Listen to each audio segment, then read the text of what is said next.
Hello guys, welcome back to the channel and welcome back to elite wrestling. तो guys आज की इस video में हम AEW के न्यूज़ और अपडेट्स के अलावा किसी और डिफरेंट टॉपिक के ऊपर बात करने वाले हैं। और आज से कुछ दिन पहले मैंने हमारे चैनल पर एक ऐसी वीडियो लाई थी जिसमें हमने AEW और WWE के कुछ ऐसे रेसलर्स के बारे में बात की थी जो कि रियल लाइफ में एक दूसरे के फ्रेंड्स थे। और अगर आपने वो वीडियो नहीं देखी तो गाइज आप ये वीडियो खत्म होने के बाद वो वीडियो चेकआउट कर सकते हैं। पर उस वीडियो पर कई सारे लोगों ने कमेंट किया कि आप AEW और WWE के बीच के ऐसे रेसलर्स के बारे में भी जानना चाहते हैं जो कि रियल लाइफ में एक दूसरे को हेट करते हैं, क्योंकि हमने रेसलिंग इंडस्ट्री में पहले भी ऐसे रेसलर्स देखे हैं जो कि रियल लाइफ में एक दूसरे से हेट करते हैं। और इसके सबसे बड़े एग्जांपल है शॉन माइकल्स और ब्रेट हार्ट। और ऐसे ही आज इस वीडियो में हम AEW और WWE के कुछ ऐसे रेसलर्स के बारे में बात करने वाले हैं जो कि रियल लाइफ में एक दूसरे से हेट करते हैं। तो गाइज ये रेसलर्स कौन है ये जानने के लिए ये वीडियो एकदम आखिर तक देखना। और अब ज्यादा देर ना लगाते हुए चलिए वीडियो शुरू करते हैं। और गाइज बात करते हैं हमारे सबसे पहले रेसलर्स की, जो कोई और नहीं बल्कि WWE के बहुत ही बड़ी फैक्शन न्यू डे के मेंबर कोफी किंगस्टन और AEW के काफी बढ़िया टैग टीम बेस्ट फ्रेंड्स के वन हाफ ट्रेंट है, जिनके बारे में आपको शायद ही पता होगा कि गाइज ये रेसलर्स रियल लाइफ में एक दूसरे को हेट करते हैं। पर अगर आप नहीं जानते तो गाइज मैं आपको बताना चाहूंगा कि एक टाइम के लिए बेस्ट फ्रेंड्स के वन हाफ ट्रेंट ने भी WWE में काम किया है। और जब ट्रेंट WWE का हिस्सा थे तब ट्रेंट को अपने WWE करियर में सिंगल्स रन में काफी बढ़िया पुश मिल रहा था। और इसी समय कोफी किंगस्टन ने भी WWE ज्वाइन की थी। और कोफी किंगस्टन को WWE ने अफ्रीकन रेसलर के तौर पर अपनी कंपनी में साइन किया था, इसीलिए अफ्रीकन ऑडियंस को भी अपने तरफ अट्रैक्ट करने के लिए WWE कोफी किंगस्टन को काफी बढ़िया पुश दे रही थी। और यही जब साल 2013 में ट्रेंट WWE के इंटर कॉर्डिनेटर चैंपियन बनने के लिए गए तब WWE ने लास्ट मोमेंट पर अपने प्लान चेंज कर ट्रेंट के जगह कोफी किंगस्टन को WWE इंटर कॉर्डिनेटर चैंपियन बनाने का फैसला किया, जिसके बाद हमें ट्रेंट और कोफी किंगस्टन के बीच में थोड़े फार मैचेस देखने को मिले।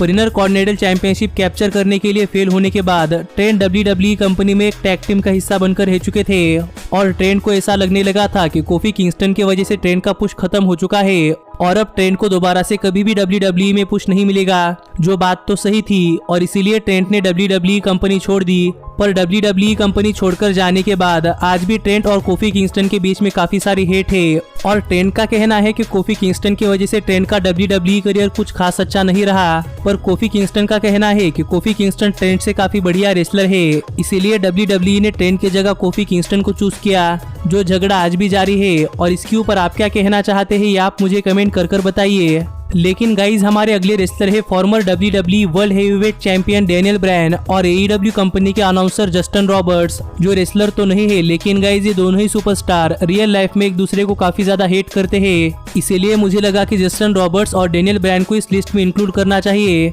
और ये स्टोरी भी अगर आपको नहीं पता तो गाइज मैं आपको बताना चाहूंगा कि जब साल 2010 में नेक्सस फैक्शन ने WWE को इन्वेड किया था तब डैनियल ब्रायन नेक्सस का ही हिस्सा थे। और जब मंडे नाइट रॉ पर आकर नेक्सस ने जॉन सीना और CM पंक के ऊपर काफी ब्रूटल अटैक किया और पूरी की पूरी रिंग फाड़ दी और कैमरामैन, कमेंटेटर्स और अनाउंसर के ऊपर भी अटैक कर दिया, तब डैनियल ब्रायन ने अपने अटैक को थोड़ा सा लिजिट दिखाने के लिए तब WWE में रिंग अनाउंसर के तौर पर काम करने वाले जस्टिन रॉबर्ट्स के ऊपर एक चेन से चोखोल्ड लगाया, जो चोक डैनियल ब्रायन को पूरी सावधानी बरत कर लगाना चाहिए था। लेकिन डैनियल ब्रायन तब इतने हाइप्ड थे कि डैनियल ब्रायन ने सच में जस्टिन रॉबर्ट्स को चोक कर दिया। और तब जस्टिन रॉबर्ट्स काफी सालों से WWE में काम कर रहे थे, इसीलिए डैनियल ब्रायन के साथ इस एंगल में इन्वॉल्व होने के बाद जस्टिन रॉबर्ट्स ने WWE के बैकस्टेज में डैनियल ब्रायन की शिकायत कर दी। और जस्टिन रॉबर्ट्स की इसी शिकायत के चलते WWE ने डैनियल ब्रायन को अपनी कंपनी से फायर कर दिया, जिस वजह से डैनियल ब्रायन तो काफी ज्यादा गुस्सा थे कि जस्टिन रॉबर्ट्स ने डैनियल ब्रायन से बात करने के बजाय डायरेक्टली WWE के ऑफिसर से बात की, जिसके बाद WWE ने डैनियल ब्रायन को दोबारा से अपनी कंपनी में हायर तो कर लिया। पर इसके बाद जस्टिन रॉबर्ट्स ने भी WWE कंपनी छोड़ दी और अब ये दोनों ही सुपरस्टार्स अलग अलग कंपनी के लिए काम करते हैं। लेकिन आज भी इन दोनों के बीच में उस एंगल को लेकर काफी ज्यादा हेट है। और जस्टिन रॉबर्ट्स का तो ये भी कहना है कि उस दिन जस्टिन रॉबर्ट्स मरते मरते बचे थे। जिस स्टोरी के ऊपर आप क्या कहना चाहते हैं ये आप मुझे कमेंट कर बताइए। लेकिन गाइज हमारे अगले रेसलर है फिलहाल के WWE SmackDown women's world heavyweight champion Sasha banks और AEW रेसलर सैमी गुएवारा, जिनके बीच की कंट्रोवर्सी लास्ट ईयर ही हुई थी। इसीलिए मुझे लगता है कि आपको इन दोनों की स्टोरी पता होगी। लेकिन फिर एक बार अगर किसी को नहीं पता तो गाइज मैं आपको बताना चाहूंगा कि लास्ट ईयर जब सैमी गुएवारा AEW कंपनी में अपनी काफी बढ़िया परफॉर्मेंस दे रहे थे तब अचानक से इंटरनेट पर सैमी गुएवारा के काफी रेयर इंटरव्यू की एक वॉइस क्लिप वायरल हो गई, जिस वॉइस क्लिप में सैमी गुएवारा अपने WWE कंपनी के एक्सपीरियंस को शेयर कर रहे थे। कि कैसे जब सैमी गेवेरा पहली बार WWE कंपनी में गए थे तब सैमी गेवेरा का WWE में एक्सपीरियंस कैसा रहा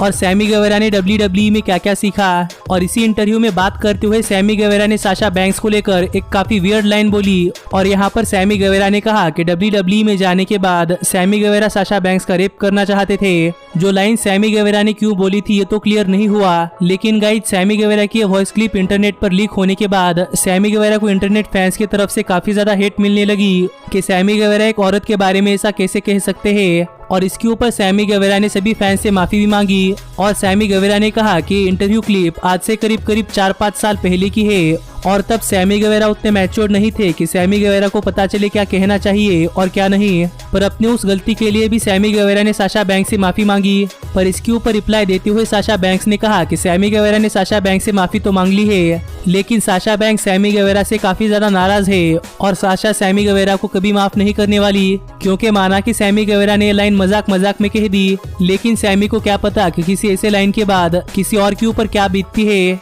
इसीलिए साशा बैंक्स ने कहा कि साशा बैंक्स सैमी गेवेरा को कभी नहीं माफ करने वाली। जिसके बाद AEW ने भी सिचुएशन के ऊपर रिएक्ट करते हुए सैमी गेवेरा के ऊपर काफी कड़ी कार्रवाई की और AEW ने सैमी गेवेरा को 1 महीने के लिए सस्पेंड कर दिया और सैमी गेवेरा के 1 महीने की सैलरी AEW ने जैक्सनविल के विमेंस फार्म को डोनेट कर दी, जो AEW ने काफी सही किया। और सैमी गेवेरा ने अपने इस कमेंट के लिए साशा बैंक्स से माफी भी मांगी है। पर अब भी इन दोनों ही सुपरस्टार्स के बीच में रियल लाइफ हेट है, जो मुझे लगता है कि प्रोबेबली कभी नहीं खत्म होने वाली। लेकिन गाइज हमारी लिस्ट पर अगले रेसलर आते हैं AEW के CEO कोडी रोड्स और WWE के executive vice president triple H, जो भी एक दूसरे को रियल लाइफ में काफी ज्यादा हेट करते हैं। और अगर आप जानना चाहते हैं कि इन दोनों ही सुपरस्टार्स के बीच में क्या हुआ था, तो गाइस जब कोडी रोड्स WWE में पहली बार आए थे तब कोडी रोड्स अपने फादर डस्टी रोड्स के साथ थे, जो कि तब WWE में एक बैकस्टेज ऑफिशियल का काम करते थे। इसीलिए कोडी रोड्स के WWE के शुरुआती दिन काफी अच्छे भी थे और कोडी रोड्स ने अपने रेसलिंग करियर के शुरुआती दिनों में काफी ज्यादा सक्सेस पाली।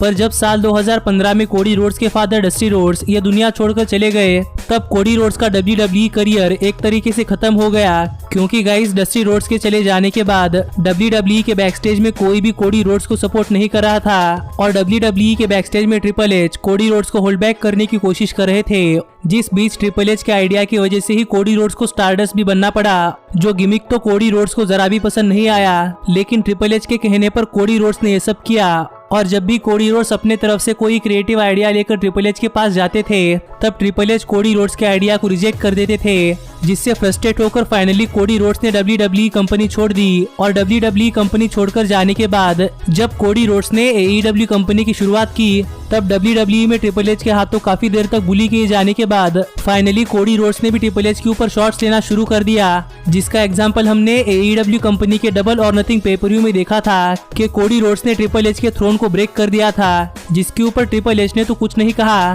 पर इसको लेकर ट्रिपल एच अपने मन में कहीं ज्यादा गुस्सा है और इसी वजह से आज तक ये दोनों ही सुपरस्टार्स रियल लाइफ में एक दूसरे को काफी ज्यादा हेट करते हैं। लेकिन गाइज हमारी लिस्ट पर अगले सुपरस्टार है farmer AEW world heavyweight champion John Moxley और WWE के बीस्ट इनकार्नेट ब्रॉक लेसनर, जिनके बीच की स्टोरी भी काफी ज्यादा इंटरेस्टिंग है। और अगर आपने WWE में डीन एम्ब्रोस को फॉलो किया है तो गाइज आपको ये स्टोरी प्रोबेबली पता होगी कि जब साल 2016 में WWE डीन एम्ब्रोस और ब्रॉक लेसनर की फ्यूड चला रही थी, तब जॉन मॉक्सली को अपने इस फ्यूड से काफी ज्यादा एक्सपेक्टेशन थी, क्योंकि आज तक जॉन मॉक्सली को WWE के रेसलमेनिया जैसे बड़े स्टेज पर फेस करने के लिए ब्रॉक लेसनर जितना बड़ा सुपरस्टार नहीं मिला था। इसीलिए तब जॉन मॉक्सली चाहते थे कि जॉन मॉक्सली अपने ब्रॉक लेसनर के खिलाफ के मैच को एक काफी बढ़िया मैच बनाए, जिससे कि आगे चलकर जॉन मॉक्सली का WWE करियर भी शाइन करे। और इस फ्यूड की बिल्ड तो काफी बढ़िया थी, लेकिन जब ये एक्चुअल मैच हुआ तब ये मैच काफी स्लो पेस में और काफी डिसअपॉइंटिंग रहा, जिस मैच को आखिरकार ब्रॉक लेसनर जीत तो गए, लेकिन जॉन मॉक्सली ने WWE कंपनी छोड़कर जाने के बाद एक इंटरव्यू में बताया कि जॉन मॉक्सली का WWE में शाइन करने का प्रोबेबली वही एक चांस था। इसीलिए जॉन मॉक्सली अपनी उस चांस में 100% देना चाहते थे, लेकिन ब्रॉक लेसनर की तरफ से जॉन मॉक्सली को कोई भी रिप्लाई नहीं आया और ब्रॉक लेसनर अपने मजे में ही धुंध रहकर ये मैच रेसल कर अपने पैसे लेकर चले जाना चाहते थे। इसीलिए ब्रॉक लेसनर ने पूरा का पूरा मैच जैसा ब्रॉक चाहते थे वैसा ही लड़ा, जिस वजह से जॉन मॉक्सली काफी ज्यादा गुस्सा थे। और इस मैच के बाद जब जॉन मॉक्सली बैकस्टेज में ब्रॉक लेसनर से बात करने के लिए गए थे, तब ब्रॉक लेसनर ने जॉन मॉक्सली से कहा था कि ब्रॉक जैसा चाहे वैसा लड़ना पसंद करते हैं, और ये कहकर ब्रॉक लेसनर अरीना छोड़कर चले गए थे, जिससे जॉन मॉक्सली तो काफी ज्यादा गुस्सा हो गए लेकिन तब जॉन मॉक्सली की WWE में पोजीशन कुछ खास अच्छी नहीं थी, इसीलिए जॉन मॉक्सली WWE में कुछ ज्यादा नहीं कर पाए। पर WWE से रिलीज होने के बाद जॉन मॉक्सली ने ये बात अपने एक इंटरव्यू में शेयर की है कि किस तरीके से ब्रॉक लेसनर ने जॉन मॉक्सली की एक भी बात नहीं मानी, जिस वजह से जॉन मॉक्सली की नजर में ब्रॉक लेसनर की इज्जत काफी कम हो चुकी है और अब जॉन मॉक्सली दोबारा से कभी भी ब्रॉक लेसनर का चेहरा नहीं देखना चाहते। जिस स्टोरी के ऊपर आप क्या कहना चाहते हैं ये आप मुझे कमेंट कर बताइए। लेकिन गाइज हमारे लिस्ट पर अगले सुपरस्टार है AEW के डेमो गॉड क्रिस जेरिको और WWE के हॉल ऑफ फेमर गोल्डबर्ग, जो कि प्रोबेबली इस लिस्ट में सबसे ज्यादा देर से एक दूसरे से हेट करते हैं, क्योंकि गाइज इन दोनों की स्टोरी अभी की नहीं बल्कि उन दिनों की है जब ये दोनों ही रेसलर्स WCW कंपनी के लिए काम करते थे। जिस वजह से मुझे नहीं लगता कि आप में से कई सारे लोगों को पता होगा कि गोल्डबर्ग और क्रिस जेरिको के बीच में क्या हुआ था। पर गाइज मैं आपको बताना चाहूंगा कि जब क्रिस जेरिको ने WCW कंपनी ज्वाइन की थी तब क्रिस जेरिको अपने रेसलिंग स्किल्स और अपने माइक स्किल्स के चलते WCW के काफी पॉपुलर सुपरस्टार बन रहे थे और इसी बीच सभी फैंस गोल्डबर्ग और क्रिस जेरिको के बीच में एक मैच देखना चाहते थे और जेरिको के लिए भी ये मैच एक नेक्स्ट स्टेप था, क्योंकि अगर ये मैच होता तो फिर क्रिस जेरिको क्रूजर वेट से आगे निकलकर हेवीवेट में आ जाते। इसीलिए गोल्डबर्ग के खिलाफ एक मैच लड़ने के लिए क्रिस जेरिको ने गोल्डबर्ग को कॉल आउट करना शुरू कर दिया और जेरिको गोल्डबर्ग को टीज करने के लिए अपने साथ भी सिक्योरिटी गार्ड लाने लगे, जैसे कि गोल्डबर्ग तब अपने एंट्रेंस के दौरान इस्तेमाल करते थे। और यही गोल्डबर्ग को बार बार कॉल आउट करने के बाद जेरिको ने गोल्डबर्ग जैसे दिखने वाले एक रेसलर को भी एक मैच में हराया। और मैं यहाँ पर गिलबर्ग की बात नहीं कर रहा, क्योंकि गिलबर्ग WWE में थे और क्रिस जेरिको की इतना कॉल आउट करने के बाद भी गोल्डबर्ग ने क्रिस जेरिको को कोई भी जवाब नहीं दिया, क्योंकि गोल्डबर्ग को लगता था कि क्रिस जेरिको एक क्रूजरवेट सुपरस्टार है जिनके खिलाफ अगर गोल्डबर्ग मैच लड़ते हैं तो फिर गोल्डबर्ग की वैल्यू कम हो सकती है। इसीलिए गोल्डबर्ग ने एक बार WCW के बैकस्टेज में क्रिस जेरिको को कन्फर्म किया कि गोल्डबर्ग क्रिस जेरिको के खिलाफ कभी भी कोई मैच नहीं लड़ेंगे और आज के बाद क्रिस जेरिको गोल्डबर्ग को कॉल आउट करना बंद कर दे, जिसके ऊपर इन दोनों ही रेसलर्स के बीच में हाथापाई भी हो गई, जिसमें क्रिस जेरिको ने स्टैंड टॉल किया। पर इस इंसिडेंट के बाद क्रिस जेरिको ने WCW कंपनी छोड़ दी, क्योंकि जेरिको को पता चल चुका था कि WCW कंपनी में जेरिको का कुछ नहीं होने वाला। पर जेरिको की WWE कंपनी ज्वाइन करने के बाद जब गोल्डबर्ग WWE कंपनी में आए तब हमें गोल्डबर्ग और क्रिस जेरिको के बीच में एक फ्यूड भी देखने को मिली, जो मैच तब क्रिस जेरिको ने जीत लिया। पर अपने WCW दिनों के कॉन्वर्सेशन के चलते क्रिस जेरिको और गोल्डबर्ग आज भी एक दूसरे को हेट करते हैं और माना कि इन दोनों ने कई बार कहा है कि इन दोनों के बीच की बीफ खत्म हो चुकी है, लेकिन आज भी ये दोनों सुपरस्टार एक दूसरे के आमने सामने अच्छी तरीके से पेश नहीं आते। लेकिन गाइज हमारे लिस्ट में सबसे आखिरी सुपरस्टार जो आते हैं जिनके एक दूसरे के लिए हेट मुझे लगता है काफी पर्सनल लेवल पर है, वो कोई और नहीं बल्कि AEW के ब्रोकन यूनिवर्स के क्रिएटर मैट हार्डी और WWE के रेटेड R सुपरस्टार एज है, जो कि एक दूसरे को काफी पर्सनल लेवल पर हेट करते हैं। और जितना ये दोनों सुपरस्टार एक दूसरे को हेट करते हैं उतना इस लिस्ट का शायद ही कोई और सुपरस्टार एक दूसरे को हेट करता होगा। क्योंकि गाइज अगर आपको नहीं पता तो मैं आपको बताना चाहूंगा कि जब मैट हार्डी ने अपने भाई जेफ हार्डी के साथ WWE कंपनी ज्वाइन की थी तब इन दोनों ही भाइयों को मैनेज करने के लिए WWE ने लीटा को अपॉइंट किया था, जिनकी ये ट्रियो WWE में काफी बढ़िया काम कर रही थी। और तब हार्डी बॉयज ने एज और क्रिश्चियन के खिलाफ भी काफी बढ़िया मैचेस दिए थे। पर जब मैट हार्डी और जेफ हार्डी सेपरेट हो गए तब लीटा और मैट हार्डी एक दूसरे के साथ रहे और इसी दौरान इन दोनों को एक दूसरे से प्यार भी हो गया। पर इसी बीच मैट हार्डी को एक इंजरी सफर करनी पड़ी और जब अपने इस इंजरी के दौरान मैट हार्डी कई दिनों तक WWE के टेलीविजन पर अपीयर नहीं हो पा रहे थे, तब WWE ने लीटा और एज को एक दूसरे के साथ अलाइन कर दिया और ऑन स्क्रीन एक दूसरे के साथ रहते रहते लीटा और एज को भी एक दूसरे से प्यार हो गया। जो बात मैट हार्डी ने अपना WWE में रिटर्न करने के बाद मैट हार्डी को पता चली, जिस वजह से WWE के बैकस्टेज में एज, लीटा और मैट हार्डी के बीच में कई सारे झगड़े हो गए और इन्हीं झगड़ों के कारण WWE ने मैट हार्डी को अपनी कंपनी से रिलीज कर दिया। तब WWE से रिलीज होने के बाद मैट हार्डी ने पूरी की पूरी स्टोरी इंटरनेट पर डाल दी, जिससे कि ये स्टोरी पब्लिक हो गई और सभी लोगों को पता चला कि WWE के बैकस्टेज में क्या चल रहा है, जिस वजह से मैट हार्डी को सभी फैंस का काफी तगड़ा सपोर्ट मिला और फैंस के सपोर्ट को देखकर WWE ने मैट हार्डी को दोबारा से अपनी कंपनी में रिहायर किया और WWE ने एज, लीटा और मैट हार्डी के बीच में एक लव ट्रायंगल फ्यूड शुरू कर दी, जो राइवलरी तो काफी अच्छी रही और इस राइवलरी के आखिर में हमें मैट हार्डी और एज के बीच में एक स्टील केज मैच भी देखने को मिला। पर अनफॉर्चुनेटली ये राइवलरी मैट हार्डी के लिए अच्छी तरीके से एंड नहीं हुई और मैट हार्डी ये मैच हार गए और एज लीटा को लेकर चले गए, जिस वजह से ऑन स्क्रीन राइवलरी के साथ साथ रियल लाइफ में मैट हार्डी के बेस्ट फ्रेंड ने मैट हार्डी की गर्लफ्रेंड को चुरा लिया था, जिस वजह से आज भी मैट हार्डी और एज एक दूसरे से रियल लाइफ में काफी ज्यादा हेट करते हैं। पर आपको मैं एक फन फैक्ट बताना चाहूंगा कि गाइज मैट हार्डी की वाइफ का नाम रेबेका है और एज की वाइफ बेथ फिनिक्स है और जिस लड़की के लिए मैट हार्डी और एज फाइट कर रहे थे वो आखिर में इन दोनों की ही नहीं हो पाई। जिस स्टोरी से हमें क्या सीख मिलती है ये आप खुद ही डिसाइड कीजिए, पर आप मुझे कमेंट कर बताइए कि इनमें से कितने सुपरस्टार्स आपको पता थे जो कि रियल लाइफ में एक दूसरे को हेट करते हैं। और आगे भी ऐसी ही वीडियोस और AEW के न्यूज और अपडेट जानने के लिए हमारे चैनल को सब्सक्राइब कर नोटिफिकेशन बेल ऑल पर सेट कर देना। लेकिन गाइज अब मिलता हूँ आपसे अगली वीडियो में, पर तब तक stay healthy, stay happy and keep watching elite wrestling. Hey, did you like that video? Click the screen for more. And where do you think you're going? Check out our official merchandise page and to support the entire cast. And thanks so much for being